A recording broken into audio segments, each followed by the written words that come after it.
Hi everyone.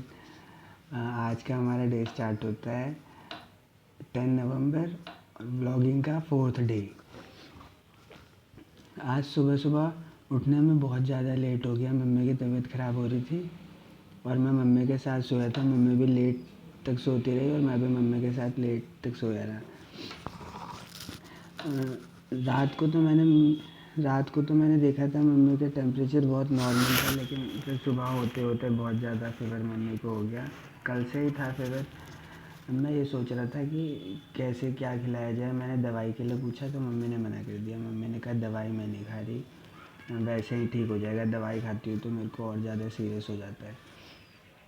तो फिर मैं भी आज बहुत लेट तक सोया रह गया। 7:30 बज गए उठने में। वैसे मैं नॉर्मली 6 बजे तक उठ जाता हूँ। फिर भाई अपनी पढ़ाई करनी होती है थोड़ी बहुत। यही क्या कहते हैं, मेरा रूटीन है सुबह 6 बजे से 8 बजे तक मैं भाई इंग्लिश की कभी कभार क्लास लेता हूँ। कॉम्पिटिटिव एग्ज़ाम की तैयारी कर रहा हूँ मैं, जिसकी उसकी क्लास लेता हूँ। तो आज भाई वो मिस हो गया। फिर उसके बाद मम्मी खाना भी नहीं बना पाई ठीक से। बस मम्मी ने रोटी बनाई और उसके बाद मम्मी स्कूल चली गई। मैंने वही रोटी खा ली। रोटी और दही खा के मैं यहाँ आ गया। अब भाई बात यह है कि मेरे ना आँखों के नीचे हो रहा था टैन, क्या कहते हैं ये। अब मेरे को नहीं पता किस चीज़ की वजह से हो रहा है, लेकिन तुम देख रहे होगे भाई ये बहुत ज़्यादा नीचे आँखों के नीचे काला कालापन सा आ रहा है। तो इसका इलाज ढूंढने के लिए निकला मैं। इसका इलाज तो कुछ मिला नहीं और ये धीरे धीरे और ज़्यादा बढ़ ही रहा था। तो इसके लिए फिर मैंने क्या करा, एक डॉक्टर के पास गया। मैंने कहा कि सर मेरे यहाँ पे ऐसे ऐसे हो रखा है। स्किन का डॉक्टर है, गाज़ियाबाद में ही है। उनके पास गया, उन्हें मैंने बताया कि सर ये बहुत ज़्यादा डार्क सर्कल हो रहे हैं नीचे आँख के, और ना वो पूरे मेरे फैले जा रहे थे। पहले तो भाई हल्के से थे, अब देख रहे होगे तो वो फैलते फैलते ना मेरे पूरे यहाँ नाक के पास आ गए। यहाँ तक आ रही, ये फैलते फैलते ये पूरे यहाँ तक आने लग गए। इसलिए फिर मेरे को अजीब सा लगने लगा। मेरे को लगा पूरे मेरे स्किन पर ना फैल गया ऐसा। इसलिए मेरे को डॉक्टर के पास जाना पड़ा। तो डॉक्टर ने मेरे से सीधा ही पूछ लिया कि तुम कुछ स्मोकिंग वगैरह करते हो क्या, ज़्यादा नशा वशा करते हो क्या, नशेड़ी हो क्या बहुत घने वाले। तो फिर मैंने बोला कि सर नहीं ऐसा तो कुछ नहीं करता मैं, लेकिन हाँ पहले कर लेता था मैं। तो बोले छोड़े हुए कितना टाइम हो गया। मैंने कहा छोड़ा तो अभी भी नहीं है। अभी भी कभी कभार पी लेते हैं, लेकिन हाँ ये बहुत कम कर दिया पहले से। तो फिर इसी चक्कर में उन्होंने बोला कि तुम्हारे ये शायद लग रहा है बर्न है, ये कोई डार्क सर्कल नहीं है, तुम्हारी स्किन बर्न हो गई है। तो इसके लिए फिर उन्होंने बहुत सारी दवाई ववाई लिख दी, जो कि मेरे को खाने का मन नहीं करा। फिर वही अपने गूगल बाबा के पास आ गया मैं पूछने के लिए टैन कैसे हटाएं। तो उन्होंने बहुत सारी चीज़ें बताई कि रोज़ वाटर लगाओ, ये लगाओ, वो लगाओ, daily daily skin care routine बता दिया पूरा। तुम्हें ऐसे ऐसे करना पड़ेगा, ऐसे ऐसे करना पड़ेगा। तो भाई वो तो रोज़ वाटर वगैरह तो एक बार को समझ में भी आता है, लेकिन दवाई समझ नहीं आई मेरे को। क्रीम वगैरह दिया उन्होंने लगाने के लिए, वो चीज़ें मेरे को समझ नहीं आई। फिर मैंने डिसाइड करा कि भाई अपना देसी इलाज करेंगे इसका। देसी इलाज फिर मैंने लगाया क्या, हल्दी का ऑक्टेन। मैंने फिर क्या करा भाई, थोड़ा सा हल्दी लिया, थोड़ा सा बेसन लिया और शहद, और उसके अंदर डाला आपने हल्का सा नींबू, और फिर मैंने उसको लगा के फेस पे छोड़ दिया। एक दिन छोड़ दिया भाई, बहुत ज़्यादा स्किन ऐसा लगने लग गया कि कुछ अलग ही ग्लो करने लग गया एक ही दिन में। मैंने कहा भाई ये सही चीज़ है। मतलब जो नॉर्मल थोड़ी बहुत गंदगी होती है ना स्किन पे रह जाती है, साबुन वगैरह से नहीं निकलती, वो सारी निकलने लग गई। तो फिर मैंने एक दिन लगाया, बहुत ज़्यादा डिफरेंस दिखाई दिया। फिर मैंने उसको दूसरे दिन लगाया।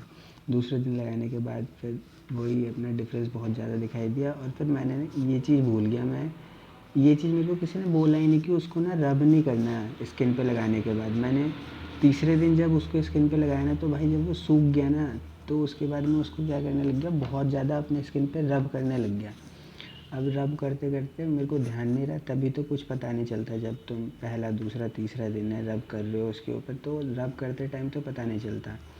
लेकिन जब मैंने रब कर दिया उसको और मुँह वूह धो के मैं इधर आया, तब मैंने देखा शीशे में कि मेरे यहाँ पे माथे पे यहाँ हल्का सा काला काला कुछ दिख रहा है, और यहाँ गाल पे इतना दूर कुछ काला काला बहुत ज़्यादा दिख रहा है, इतनी दूर। फिर मैं बहुत अजीब सा लगा मेरे को। मैंने कहा कि यार इससे तो साफ़ होता है, ऐसे काला काला क्यों लग रहा है। फिर मेरे को लगा कि जब मैं उसको पैक को बना रहा था ना, तो मैंने कॉफ़ी वगैरह उसमें ज़्यादा मिक्स कर दिया, तो इस वजह से वो काला काला हो रखा है। तो फिर मैं अगले दिन गया, फिर मैंने यही चीज़ मम्मी को बताई। फिर मम्मी ने कहा कि तू इसको लगा के नॉर्मल छोड़ दिया कर, और इसको ज़्यादा देर धूप में मत रखा कर। मैं कभी कभार धूप में भी चला जाता था उसको लगा के छत पे। अभी तो 2-3 दिन हुए ये स्टार्ट करे हुए मेरे को। तो मम्मी ने बोला कि धूप में मत जाया कर, और दूसरा मैंने देखा है तो इसको रगड़ता रहता है अपने मुँह पे, इसको रब मत किया कर। तो फिर मेरे को तब जाके पता चला कि भाई उसको जब लगाना है ना, तो उसको रब नहीं करना चेहरे पे। अब मेरे को रब करने के चक्कर में भाई तुम ये देख रहे हो यहाँ हल्का हल्का ना भाई गाल के पास यहाँ काला काला सा हो गया, और यहाँ पे भी देख रहे हो तुम ये हल्का हल्का काला काला हो गया। तो ये चीज़ें थी। फिर भाई लेकिन इसमें भी इफ़ेक्ट तो आता है। मैंने जैसे नॉर्मल कुछ लोग होते हैं जो कहते हैं कि इसको भाई लगाओ तो स्किन पे ग्लो आता है, और डॉक्टर जो है मना करते हैं कि ये सब मत करा करो भाई, इसके साइड इफ़ेक्ट्स बहुत हैं। वो इसीलिए मना करते हैं क्योंकि जब भाई पूरी नॉलेज नहीं होती ना, और हम चीज़ें उल्टे सीधे तरीके से कुछ भी करने लग जाते हैं, तो भाई उसकी नेगेटिव साइड इफ़ेक्ट्स भी आते हैं बहुत ज़्यादा। तो मेरे साथ यही हुआ कि मैं उसको लगा के ना बहुत ज़्यादा रब करने लग गया चेहरे पे। मेरे को लगा जितना ज़्यादा रब करूँगा उतना ज़्यादा महल निकलेगा, और मैं उसको रब करने लग गया। तो उसको भाई रब नहीं करना। मैं बताता हूँ तुम्हें कि कैसे इसका यूज़ करना है। पहले भाई हल्दी ले लो, हल्दी के साथ थोड़ा सा बेसन ले लो। हल्दी, बेसन और शहद ले लो थोड़ा सा, और थोड़ा सा कॉफ़ी पाउडर ले लो और नींबू के 4-5 ड्रॉप ले लो। तो उसको भाई मिक्स कर लो अच्छे से, मिक्सी में ग्राइंड कर लो, एकदम पतला पेस्ट बना लो उसका। ध्यान रखना कि मोटा मोटा सा ना रहे, एकदम पतला पेस्ट बना लो। और उसको भाई हल्का हल्का लगाना है, बिल्कुल रब नहीं करना अपने चेहरे पे। बहुत हल्का हल्का लाइटली उसको पूरे फेस पे लगा लो, और जहाँ जहाँ तुम्हें ऐसा लग रहा है ना टैनिंग ज़्यादा हो रही है, वहाँ वहाँ लगा लो उसे। और ध्यान ये रखना है कि भाई उसको चेहरे पे कभी भी रब नहीं करना बहुत तेज़ तेज़, जैसे लगा के साबुन वाबुन लगाते हैं ना हम, एकदम रगड़ते हैं नहाते टाइम, वैसा नहीं करना उसको। बहुत लाइटली आप जहाँ पे मेरे यहाँ कान पे भी बहुत ज़्यादा टैनिंग हो रही है, देख लो काला काला सा हो रहा है, इस वजह से मैं उसको लगाता हूँ टैनिंग हटाने के लिए। क्योंकि मैं जब भी भाई सैलून वगैरह जाता हूँ ना, तो वो मेरे को बार बार बोलते हैं कि भाई आपके कान के पीछे ये काला काला क्या हो रहा है, ऐसा इतना ज़्यादा क्यों हो रहा है। उनको क्या पता कि भाई अब बचपन में हम बाहर धूप वूप में ज़्यादा घूमते थे, वो लू लगा हुआ है पूरे कान में चारों साइड से। अब उनको भाई समझाना पड़ता है कि अरे हो गया ये है वो हर टाइम बोलता था मेरे को। मैंने कहा कि इसका इलाज तो मेरे को करना ही पड़ेगा कुछ ना कुछ, बहुत ज़्यादा परेशान हो गया हूँ। जब भी सैलून में जाता हूँ वो मेरे को यही कहता है। फिर हाँ, मैं तुम्हें बता रहा था ना प्रोसेस, यही करना है कि उसको अच्छे से मिक्स करना है, और लाइटली लाइटली उसको अपने चेहरे पे लगाना है और उसको भाई 10 मिनट के लिए छोड़ना है, मैक्सिमम 10 और या 15 मिनट।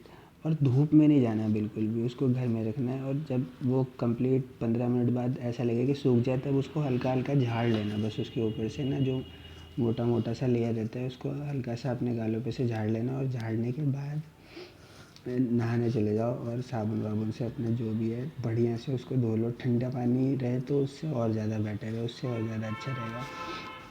ठंडे पानी से धो लो, काफ़ी इफ़ेक्ट दिखेगा तुम्हें। अगर तुम ये अप्लाई नहीं करते और कुछ वैसे क्रीम वगैरह भी नहीं लगाते, तो भाई जब तुम्हारा फर्स्ट डे होगा ना, उस दिन ऐसा लगेगा कुछ अलग ही हो गया मेरा चेहरा, पता नहीं इतना ज़्यादा साफ़ कैसे हो गया, बहुत ज़्यादा ग्लो करने लगता है। तो अच्छी चीज़ है वो भी। वो मेरे को इसीलिए स्टार्ट करना पड़ा क्योंकि भाई मैं जब भी कहीं, मेरे को वैसे नॉर्मल तो कोई ज़्यादा कुछ नहीं कहता था, उसके लिए मैं सैलून जाता था ना, तो मेरे को भाई वो बहुत ज़्यादा प्रेशर करता था। कहता था भाई आपके स्किन पे ये क्या हो रखा है, इतना इतना काला काला क्यों हो रखा है, गले पे भी टैनिंग हो रखी थी। भाई ये सब चीज़ें ना सही नहीं लगती, मतलब इससे इम्प्रेशन सा बेकार बनता है। कहीं जा वा रहे हो घूमने के लिए, या फिर कहीं ऐसे ही मतलब 10 लोगों के बीच में बैठे हो, वहाँ कोई तुम्हें ऐसी चीज़ों के बारे में बोलने लग जाए कि तुम्हारा ये अच्छा नहीं है, वो अच्छा नहीं है, भाई सुनने में बहुत ऑड सा लगता है। तो खैर उस नाई को तो मैं समझा समझा के परेशान हो गया भाई, गलती से बचपन में लू लग गया, अब तो मेरी जान लेगा क्या उसके लिए। उसको तो भाई मैं समझा समझा के थक गया, लेकिन वो हर बार मेरे को यही बोलता है कि भाई आपको ये क्या हो रखा है, ऐसे कैसे हो रखा है, आप भाई ठीक से नहाते नहीं हो क्या। मज़े भी ले लेता है मेरे से। अब भाई ठीक से क्या नहाओ, साबुन लगा के नहाते हैं डेली। अब वो टैन है, हट ही नहीं रहा बचपन का, बहुत ज़्यादा ज़्यादा हो गया है, तो क्या करें। तो अब भाई उसी की वजह से मैंने अप्लाई करना शुरू करा है। ये अपना हल्दी का ऑप्टन कहते हैं या पेस्ट कहते हैं, जो भी कह लो, हल्दी का ऑप्टन कह लो, पेस्ट कह लो, ये लगाना स्टार्ट करा है। इससे है कि भाई 3-4 दिन से लग रहा है कि स्किन साफ़ हो रही है हल्की हल्की, और टैन भी है ना, मतलब कंटिन्यू अगर मैं 1 महीने का रूटीन कर लूँ ना कि भाई उसको 1 महीने तक लगा के रखूँ, तो भाई काफ़ी ज़्यादा बेनिफिट हैं उसके। टैन वैन ख़त्म हो जाते हैं। ऐसा नहीं है कि लोग हर में बोलते हैं, सही बोलते हैं भाई, सही चीज़ें हैं। इसको अप्लाई करके देखना तुम लोग भी। पहले इसकी मैं फ़ोटो भी डालता है, एक वीडियो बना के डालता मैं लगाते टाइम, लेकिन यार वो और सा लगता है, ऐसे इंटरेक्ट करने में मज़ा आता है। नॉर्मल शांति से बैठे रहो पूरा दिन, ऐसे व्लॉगिंग करने में ना अजीब सा होता है कि भाई क्या बैठे हो, तो कैमरा लेके यूँ कर रहे हो, एक्सप्रेशन अच्छे नहीं आ रहे, चेहरा अच्छा नहीं आ रहा। यार नॉर्मल एक शांति वाली जगह में बैठो, आराम से जो बातें करनी है वो करो। तो भाई उसका यूज़ करना, जिसकी भी चेहरे पे टैनिंग है ना, उसको यूज़ करोगे तो बेनिफिट मिलेगा बहुत ज़्यादा। और टैनिंग भी अगर तुम 15-20 दिन कंटिन्यू कर लोगे तो टैनिंग ज़रूर ख़त्म हो जाएगी तुम्हारी, पूरी कम्प्लीटली ख़त्म हो जाएगी जो भी है। क्योंकि मैं अभी 3-4 दिन हुआ मेरे इफेक्ट आने लग गया। जो भी काला काला सा था, गले में टैन था, वहाँ पे हल्का हल्का सा मतलब टैन हटने लगा है।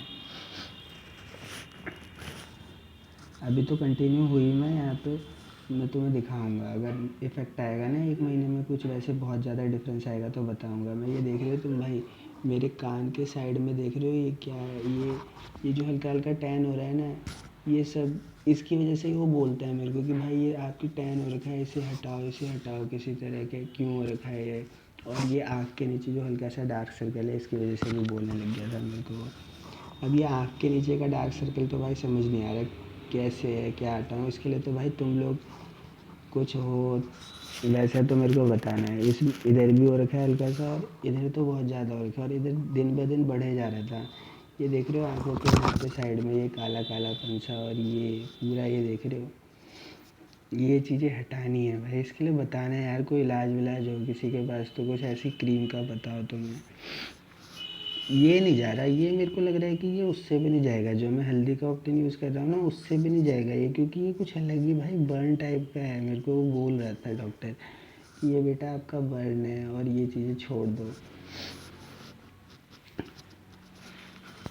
यार तुम लोग बताना कुछ है तो। बाकी लेज़र वेज़र ट्रीटमेंट तो खूब सारे होते हैं, वो अभी करवाने का इंटरेस्ट नहीं है बिल्कुल भी मेरा भाई। वो चीज़ें मेरे को थोड़ी ज़्यादा ऑड लगती है, क्योंकि ना उसमें ये है कि भाई पूरा फुल प्रोसेस होता है अजीब सा। मेरे को ये है कि घर में जो चीज़ें हो जाए ना भाई, उससे बेस्ट कुछ भी नहीं है। बाहर जाओ, ये करो वो करो, वो सब चीज़ें भाई ख़राब है।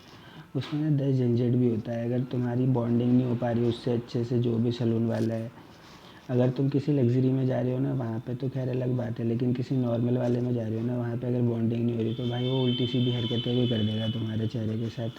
कुछ गारंटी नहीं है, कुछ भी कर देगा।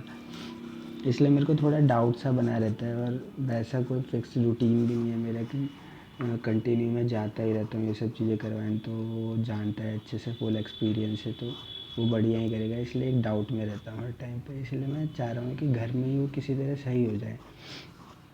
तो भाई तुम लोग देख के बताना अगर तुम्हारे पास कोई इसका इलाज हो ना अच्छा बढ़िया, कि कैसे ये आँखों के नीचे के टैनिंग तो नहीं कहेंगे इसको, हाँ टैनिंग प्लस बर्न, ये सब तो टैनिंग है, ये कोई बर्न नहीं है, ये सब टैनिंग है। पता नहीं ये गंदगी की वजह से हुई है, किसकी वजह से हुई है ये सब चीज़ें।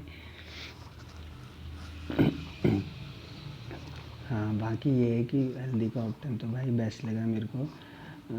वैसा ग्लो मैंने भाई आज तक किसी फेस वॉश, किसी साबुन, किसी भी उससे नहीं देखा था, स्क्रबर से। जैसा भाई मैंने लगाया एकदम ही ऐसा लग रहा है कि एकदम लाइट सफ़ेद सफ़ेद हो गया चेहरा पूरा। तो भाई यूज़ करना है इसका। और बाकी मज़े में सब, मजमा मजमा, बाकी सब मज़े में। सही चल रहा है, बढ़िया चल रहा है। यही बताने के लिए भाई ब्लॉग बनाया था आज के, टैन हटाने के लिए इस चीज़ का यूज़ करोगे तो भाई काफ़ी ज़्यादा बेनिफिट है और अच्छा है। ऐसा नहीं है कि इसके इफ़ेक्ट्स नहीं है, बहुत इफ़ेक्ट है भाई, क्योंकि मेरे को पता है भाई वो नेचुरल चीज़ है, उसके इफ़ेक्ट होंगे ही होंगे। डॉक्टर तो भाई अपनी कमाई के लिए या फिर अपने बेनिफिट के लिए तुम्हें उल्टी सीधी दवाई ववाई गोली वोली लिख के देंगे। मैं ये नहीं कह रहा कि उसका कोई इफ़ेक्ट नहीं होगा या वो अच्छा नहीं, उसका भी होगा, लेकिन भाई जो नेचुरल चीज़ है उसकी तो बात अलग है, क्योंकि भाई हमारी लाइफ चल रही है वो नेचुरल चीज़ों पे ही चल रही है। ऐसा तो है नहीं कि डॉक्टर हमें अलग से अपना खाना बना के दे रहा है, अलग से हमें अपना प्रोटीन बना के दे रहा है जो हम खाते हैं और उससे हम जीते हैं। ऐसा तो है नहीं भाई, नेचुरल खाने से ही सब जीते हैं। तो वैसे ही भाई नेचुरल चीज़ों से ही अगर जो भी चीज़ है छोटी मोटी ये सब चीज़ें टैन वैन नेचुरल चीज़ों से निकल जाए तो वो ज़्यादा बेस्ट है। बाकी वैसे केमिस्ट वगैरह से तो खूब सारी चीज़ें मिलती रहती हैं भाई, जितनी तुम लोगे जितनी ज़्यादा चीज़ें ढूंढोगे उतनी ज़्यादा चीज़ें मिलेंगी। और भाई वो ये है ना कि तुम कभी 1 महीने तुमने ये लगा लिया, 2 महीने तुमने वो लगा लिया, 3 महीने लगा लिया, पर्टिकुलर किसी एक चीज़ पे स्टिक भी नहीं रह पाते, क्योंकि कोई नई चीज़ दिखी अब ये ले लेता हूँ, फिर दूसरी कोई नई चीज़ दिखी अब ये ले लेता हूँ, तो उसमें आदमी भाई कंफ्यूज होता है और पैसे पैसे वैसे भी फालतू के वेस्ट होते हैं। इससे अच्छा है कि नेचुरल चीज़ें लगाओ भाई, हेल्दी है बस, हेल्दी हेल्दी की कॉस्ट जाएगी तुम्हारी, और नींबू कॉफ़ी वॉफ़ी की तो कोई कॉस्ट नहीं है, हेल्दी की कॉस्ट जाएगी। और वो नेचुरल है भाई, कम से कम तुम्हें ये तो श्योरिटी रहेगी ना कि मैं कुछ वैसे बाहर का नहीं लगा रहा, कुछ साइड इफ़ेक्ट नहीं होंगे इसके, नेचुरल चीज़ है, हेल्दी है, इसका यूज़ करो, यही बेस्ट है। और like comment share and subscribe ये ज़रूर कर लेना भाई, आंखों में खुजली हो गई, कर लेना, सब्सक्राइब कर लेना, नहीं तो चैनल चलेगा नहीं। 3 वीडियो डल गई, 0 व्यूज़ आ रहे हैं, कोई देख नहीं रहा है, कर लो भाई। बाय, कल मिलेंगे चलते चलते चलते चलते, कल मिलेंगे कल मिलेंगे फिर मिलेंगे चलते चलते।